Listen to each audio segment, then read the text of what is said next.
जय हिंद मेरे प्यारे बच्चों, कैसे हैं आप सभी लोग। उम्मीद है बढ़िया होंगे। बच्चों, आज जो ये मैं वीडियो बना रहा हूँ ये उन बच्चों के लिए है जो बच्चे ट्वेल्थ के साथ साथ एनडीए की तैयारी कर रहे हैं। अभी काफी बच्चों के कमेंट्स आ रहे हैं, काफी बच्चे जो हैं मैसेज कर रहे हैं, ये पूछ रहे हैं सर हम ट्वेल्थ में हैं और अभी हमारा टाइम टेबल क्या होना चाहिए, शेड्यूल क्या होना चाहिए, किस तरीके से हम पढ़ें कि हम ट्वेल्थ के साथ साथ सितंबर वाला अटेम्प्ट जो है ट्वेल्थ अपेयरिंग में ही एनडीए क्लियर कर लें। तो बच्चे, सबसे पहले तो मैं बताना चाहता हूं कि अगर आप अभी ट्वेल्थ में हैं और एनडीए की तैयारी कर रहे हैं तो आपने 11th में भी एनडीए की तैयारी की होगी, यानी आप जो है 11th से ही एनडीए एस्पिरेंट रहे होंगे।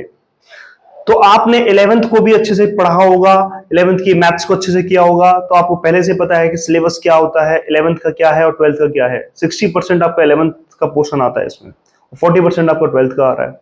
तो आपने 11th की जितनी तैयारी की है बेटा, सबसे पहले तो आपको जो फोकस करना है वो 11th के चैप्टर्स पे करना है। जो 11th के चैप्टर्स हैं आपके, उनके ऊपर आप फोकस कीजिए, उनको अच्छे से कर लीजिए।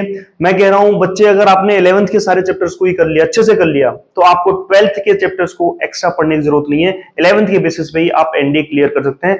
यानी आप जो है मैथ्स की मेरिट, जो सेक्शन कट ऑफ मैंने बताया था, उसे आप पार कर सकते हैं। 30 क्वेश्चंस बताए थे मैंने लास्ट वीडियोस में कि आप 30 क्वेश्चंस को आपको कंप्लीट करना है। तो 30 क्वेश्चन बड़े प्यार से आप कर सकते हैं। यानी आप अगर 11th का करते हैं और अच्छे से कर लेते हैं थोड़ा सा, अब लास्ट टाइम पे जैसे आपके पास 20 डेज बचे हैं, तो आपने क्या करना है, जो कुछ भी नया नहीं पढ़ना, अभी सिर्फ जो आपने 11th 12th में जो अभी तक 12th का पढ़ा है, 12th का अगर नहीं स्किप भी करना चाहते हैं तो स्किप कर सकते हैं। 11th के बेसिस पे आप ये एग्जाम देने जा सकते हैं। ये रही मैथ्स की बात। अब आप बात करते हैं हम जीएटी की। जीएटी में आपका मेन पोर्शन जो है, एक तो इंग्लिश का है, जिसमें आप अच्छा स्कोर कर सकते हैं। अगर आपका इंग्लिश अच्छा है तो आप उसमें अच्छा स्कोर कर सकते हैं। 50 क्वेश्चंस होते हैं, यानी 200 मार्क्स आपके सीधे सीधे इसमें बन सकते हैं। अगर आप इसे थोड़ा सा करते हैं, इसमें 25 क्वेश्चन इसके रख लीजिए। 25 क्वेश्चन तो बड़े प्यार से होते हैं। 25 क्वेश्चन अगर आप इसमें अटेम्प्ट कर लेते हैं तो कहीं भी आपको कोई प्रॉब्लम नहीं आने वाली है। जीएटी में अगर आप साइंस स्टूडेंट हैं तो आपका फिजिक्स केमिस्ट्री ऑलरेडी अच्छा होगा, तो आप उस चीज के ऊपर भी थोड़ा सा वर्क कर सकते हैं कि जो आपने पढ़ा है अभी तक उसको थोड़ा सा रिवाइज करके आप आगे जा सकते हैं।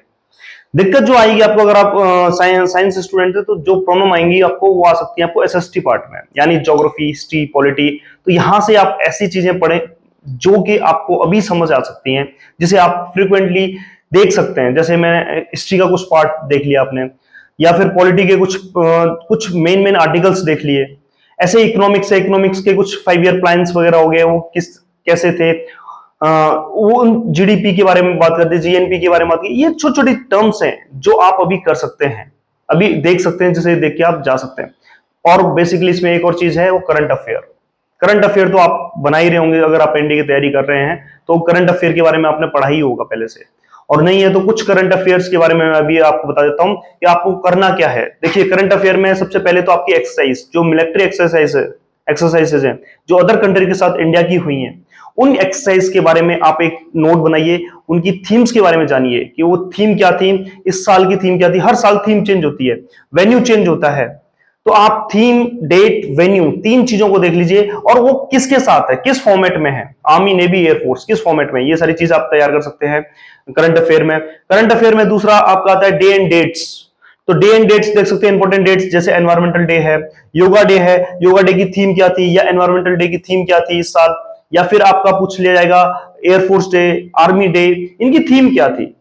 तो आप इन चीजों को इस तरीके से एक नोट अभी भी बना सकते हैं और ये सारी चीज तैयार कर सकते हैं। ये बड़े इजी क्वेश्चंस हैं जो आपके एग्जाम में आने वाले हैं, जो आपको अच्छा स्कोर करके दे सकते हैं, जो कि एग्जाम क्वालिफाई करने के लिए बहुत इंपॉर्टेंट है।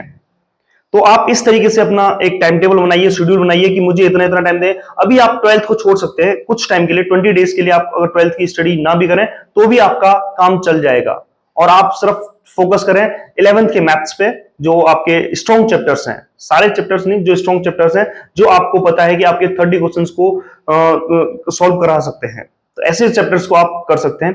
बाकी अगर कोई प्रॉब्लम, फिर कोई दिक्कत, कोई प्रॉब्लम होती है तो आप नीचे कमेंट बॉक्स पे मैसेज कर सकते हैं, टेक्स्ट कर सकते हैं। जय हिंद, जय भारत।